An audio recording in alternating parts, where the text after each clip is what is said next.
All right, so part 3 talks about the thyroid, parathyroid, and adrenal glands. We'll start with the thyroid gland. So the thyroid gland releases two major hormones, the thyroid hormone and calcitonin. The first one we're going to talk about is the thyroid hormone. Now recall that the hypothalamus releases this thyrotropin releasing hormone, which stimulates the anterior pituitary to release thyroid stimulating hormone. Now the thyroid stimulating hormone is going to stimulate the thyroid gland to release thyroid hormone. And there's actually two thyroid hormones. So of thyroid hormone,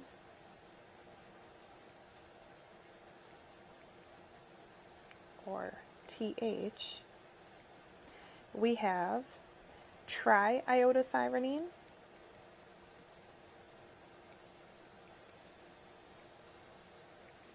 which is T3, and tetraiodothyronine,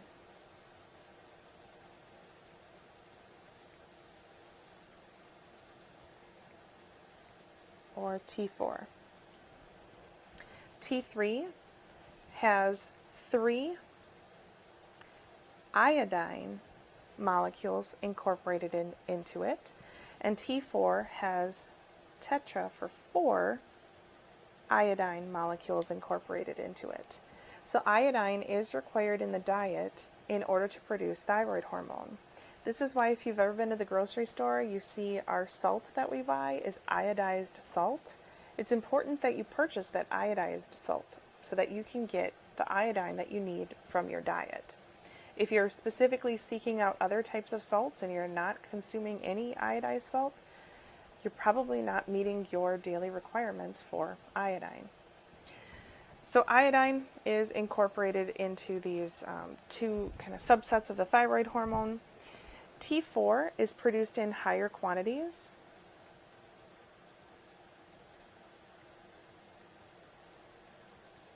But T3 is actually the active form of the hormone, and T4 often serves as a precursor to T3. So T3 is actually going to do a majority of the work for the human body. And the functions of the thyroid hormone include metabolism, cell growth, and tissue differentiation. So increased metabolism, growth and development, increased catecholamine effect. So it's going to aid in producing tissues, growth, and increasing metabolism.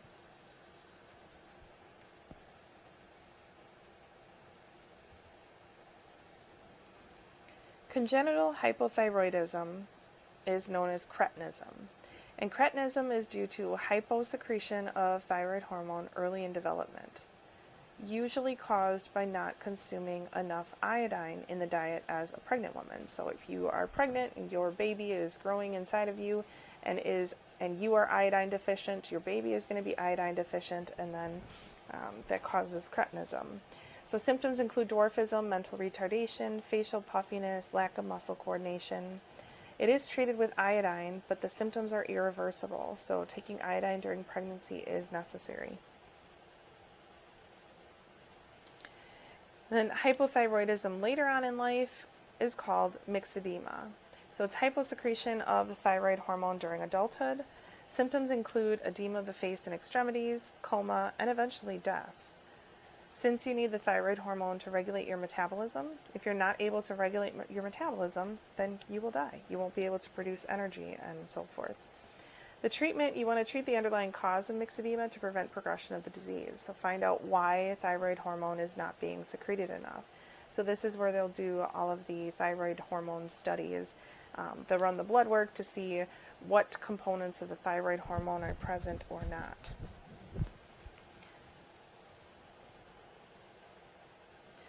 Autoimmune thyroiditis. So there's two ends of the spectrum here. Hashimoto's thyroid disease is hypothyroidism. So inflammatory reactions that happen in this disease lead to a decrease in production of thyroid hormone. And then there's Graves' disease, which causes hyperthyroidism. So the autoimmune disease leads to producing too much thyroid hormone. Symptoms of Graves' disease include exophthalmos, or bulging of the eyes, goiter, which is the increase in the size of the thyroid gland. Here you can see a very large goiter in this patient. Goiter does not always mean that it's Graves' disease. Goiter could be any type of hypo or hyperthyroidism. It's just an increase in the size of the thyroid gland.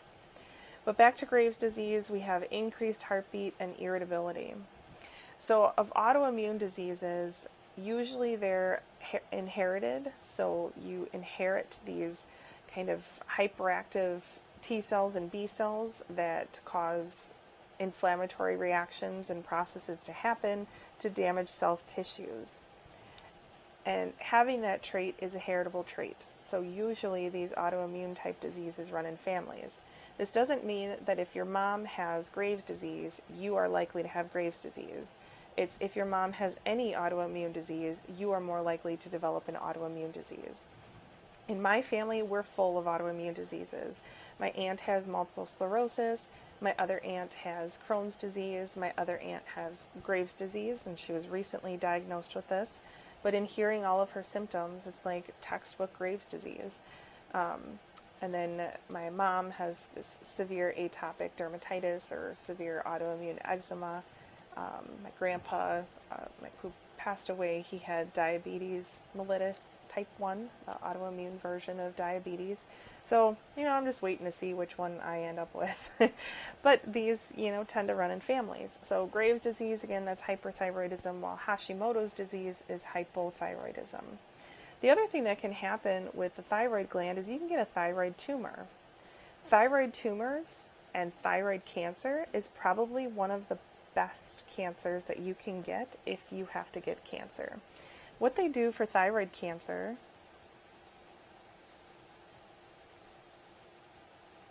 is they actually give you radioactive iodine.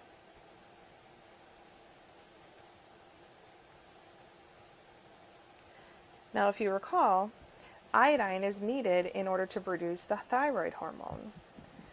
The only cells that uptake iodine in the body and that use it are the cells of the thyroid gland. So if you have the thyroid gland and those cells are becoming cancerous, those cells are still going to take up this iodine. And if you make it radioactive, it's going to fry all those cells. So basically, they're selectively uptaking this iodine that's a toxin, and it's going to kill the cancer cells. So thyroid cancer is readily treated with radioactive iodine. The other major hormone of the thyroid gland is calcitonin. Calcitonin causes bone deposit, which means it decreases your blood calcium.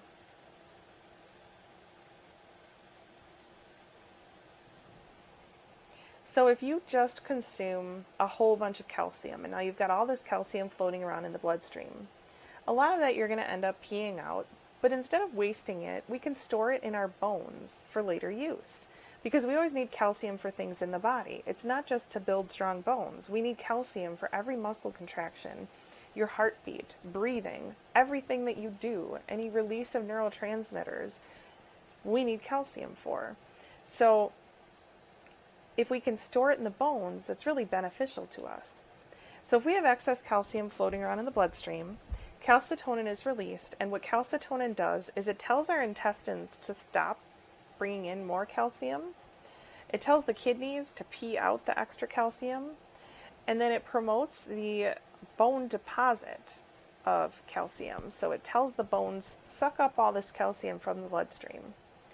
Just like if you make a deposit of money in the bank, depositing calcium into the bones is just putting the calcium into the bone. So these three things together are going to decrease calcium levels in the blood. The parathyroid glands. The parathyroid glands are located on the back side of the thyroid gland. And you usually have 4 to 5 of them. And what they do is they release parathyroid hormone. What parathyroid hormone does is kind of the opposite of calcitonin. Parathyroid hormone increases levels of blood calcium. It tells your bones, it stimulates these cells called osteoclasts to break down your bones in order to release calcium into the blood.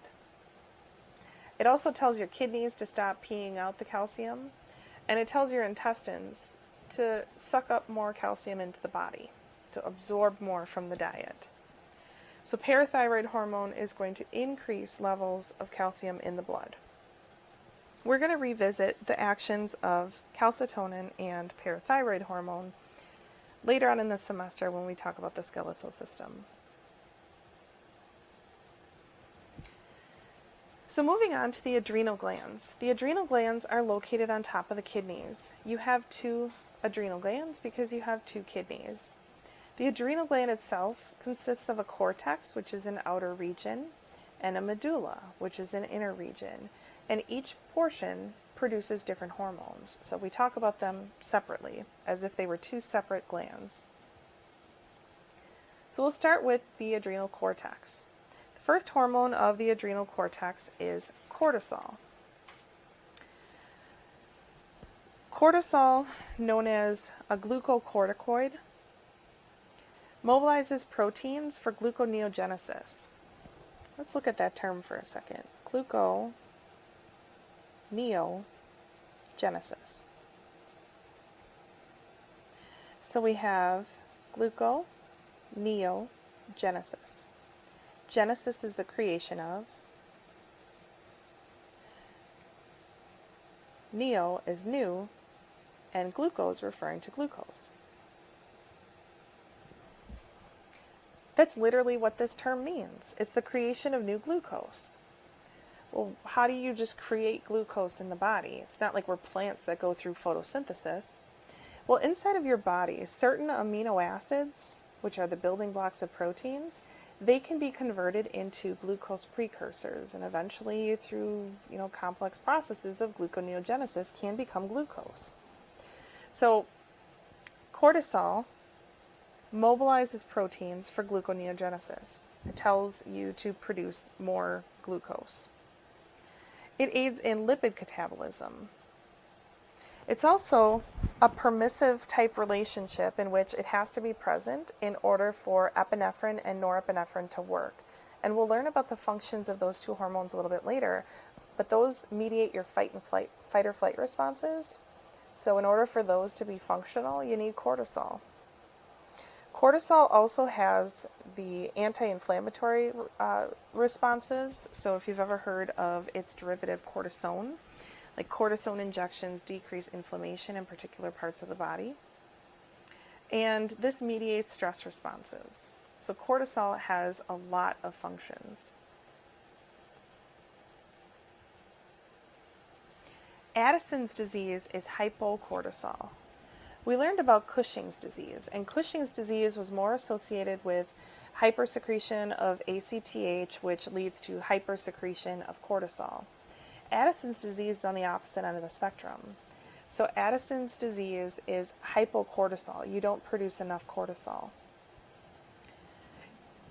In acute adrenal failure, that's an Addisonian crisis, sometimes you have these symptoms that are listed here. So pain in your lower back, abdomen, or legs, severe vomiting and diarrhea leading to dehydration, low blood pressure, loss of consciousness, high potassium, hyperkalemia, and low sodium, hyponatremia.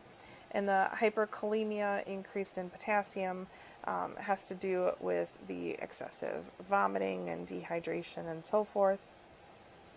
Commonly, Addison's disease is an autoimmune disorder, but secondary is insufficient adrenal corticotropic hormone. So here shows some of the things that can happen, like the skin has hyperpigmentation, so usually they call it a bronze glow. Gastrointestinal symptoms include nausea, vomiting, constipation, abdominal pain. The adrenal glands are not producing sufficient steroid hormones, and then you have that adrenal crisis that is associated with this.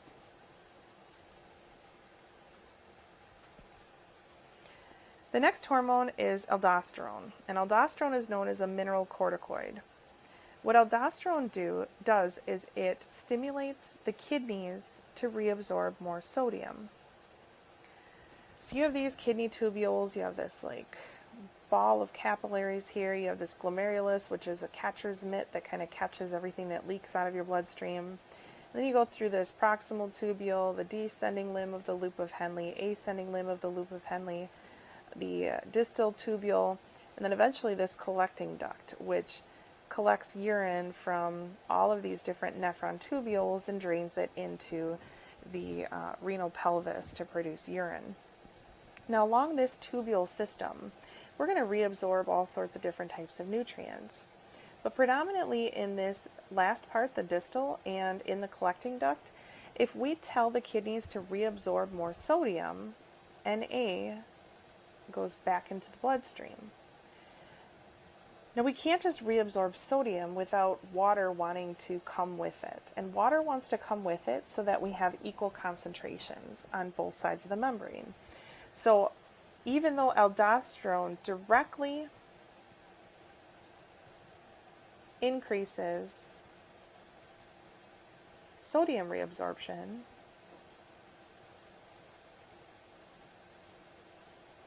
in the kidneys, it indirectly causes water reabsorption.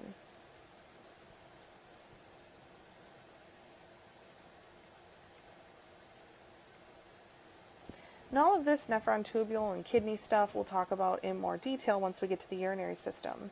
But basically, you've got blood vessels that come into your kidney, and then stuff starts leaking out of your bloodstream. All of the wastes stay in the center of the tubule all the way through until it gets excreted from the body. All the good stuff has to get sucked back into your body. So everything leaks out, and then your kidneys select what gets to come back into the body. So that's kind of the basis for how urine is formed. But with aldosterone, if you have aldosterone present, it's going to increase sodium reabsorption, which indirectly causes water to follow. So it kind of acts as a synergist, or it acts along with ADH to increase water retention.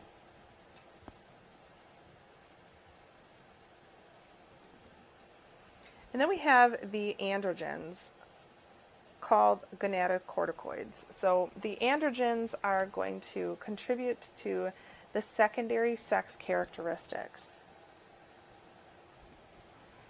So usually the presence of androgens in women isn't enough to have them develop male-like features, but in men it promotes the development of things like facial hair and certain muscle tone and spermatogenesis, the male pattern of aggressive behavior and competition and so forth, and then aids in pubertal transformation like enlargement of the testes, penis, and scrotum, promotes the development of pubic and axillary hair, and that's in both sexes.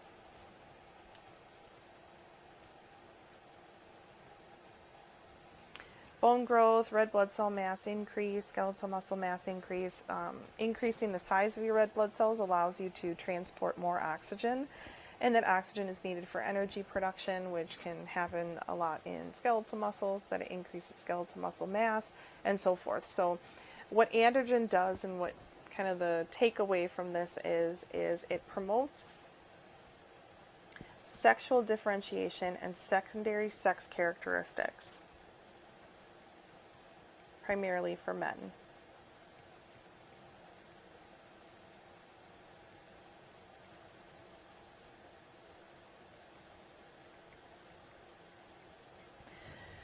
And we call them secondary sex characteristics instead of primary sex characteristics. Primary sex characteristics are, do you have a penis and testicles or a vagina? That's your primary sex characteristics. Secondary sex characteristics are all of kind of the supplementary things that make a male an attractive mate or make a male more likely to successfully reproduce. So now that we've talked about all of the hormones that are released by, or many of the hormones that are released by the adrenal cortex, if you remember, the adrenal glands kind of look like this, two parts, the cortex is the outer part. Now we're going to go into the middle and talk about the hormones that are released by the adrenal medulla. Two major hormones are released here, epinephrine and norepinephrine. Epinephrine was formerly called adrenaline, What epinephrine and norepinephrine do is they stimulate the fight or flight response.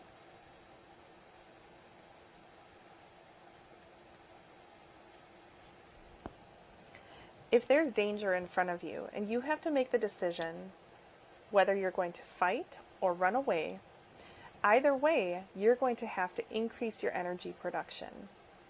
You're going to have to move your blood away from the surface of the body, more internal, to start serving nutrients directly to your muscles and the glands that are going to be stimulating this fight or flight response. We're going to move blood vessels away from our digestive tract because we're not worried about digesting food at this point. We're worried about fighting something or running away for our lives. So our blood is going to all be funneled toward pretty much muscles and the glands that are going to support that fight or flight response. We're going to decrease urine output. We need to bring more air into the body because if we bring oxygen in, it's going to allow us to produce energy. So it's going to dilate the airways. This is why if someone has, like, let's say a severe nut allergy, like my son does, when he eats nuts, his airways constrict. We give him an EpiPen. So EpiPen, Epi is for epinephrine. We give him a shot of epinephrine, it's going to open up his airways again and allow him to breathe. Now, this isn't like one shot and he's done. He needs a second shot if the paramedics haven't arrived in a certain period of time, and then some antihistamines and other types of medication to help make sure that that allergic response doesn't continue. But Epi, in the EpiPen, that's one of the functions of epinephrine. It opens up the airways, it dilates the bronchioles, or opens up those airways to allow someone to breathe. These are also going to increase or dilate the pupils, and that allows you to see whether you're going to run away or fight the individual. So all of those things are going to help with mediating that fight or flight response.